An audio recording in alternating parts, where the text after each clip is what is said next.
Harry and Meghan Markle go to police to report that several drones fly over the mansion. The couple is considering hiring more security personnel to ensure their privacy. Police to report that several drones fly over their home. It seems that Harry and Meghan Markle are not getting that intimacy they're so long for. When they decided to leave the British royal family to go their own way and get away from the media, they continue to arouse as much or more media interest, in addition to living in one of the cities with the most paparazzi per square meter. Proof of this are the drones that have flown over the gardens of his Los Angeles mansion located in Beverly Ridge area. In recent weeks, according to several American media, the Sussexes have had to call the police on several occasions to report the harassment they are subjected to. They live in one of the safest areas of the city, but the airspace is more difficult to control. They don't know who's piloting them. They assume that they are probably photographers, but they cannot be sure of that assumption, a source told ET. It's really creepy that people can be taking photos. They feel like they're being invaded. It's especially scary when they're out with Archie, said the source. They also ensure that Meghan Markle received racist attacks before the wedding with Harry, so they do not rule out an attack. Whatever it is, you just have to put yourself in their shoes to understand the fear they're going through. How would anyone feel if they had to experience something like that? How would you feel if you have several drones buzzing over your head a few meters away while you're trying to play with your child, concludes the source. The Duke and Duchess of Sussex have given up a lot for that intimacy and are unwilling to be harassed. They're considering increasing the personnel in charge of the security, which is set to be paid for by actor Tyler Perry, who also owns the house in which they are living. Prince Harry says he has had an awakening on racism in a world created by white people for white people. London, CNN.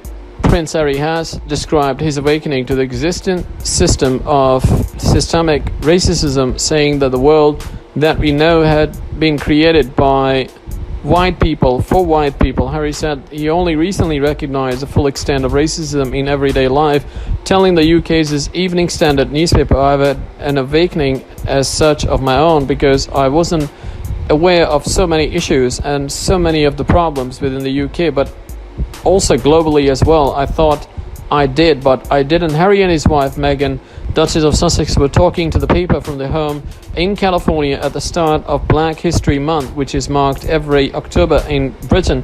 When you go into a shop with your children and you only see white dolls, do you think that is weird? There is not even a single black doll there, Harry said.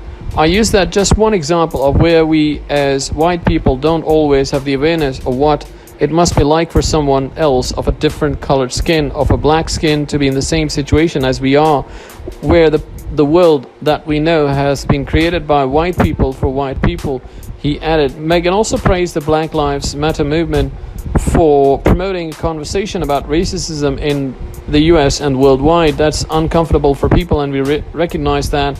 That's uncomfortable for us, she admitted, before adding that the movement should not be inflammatory at all.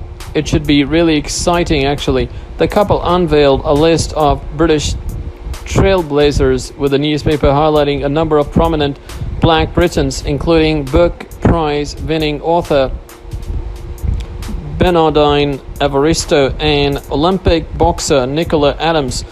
Harry is sixth in line to the British throne, but the decision he and Meghan made in January to essentially retire from the royal family and move to the United States sent tremors to the UK's most recognizable institution. Since stepping aside from royal duties, the Duke and Duchess have been more outspoken about issues such as racism and the legacy of empire.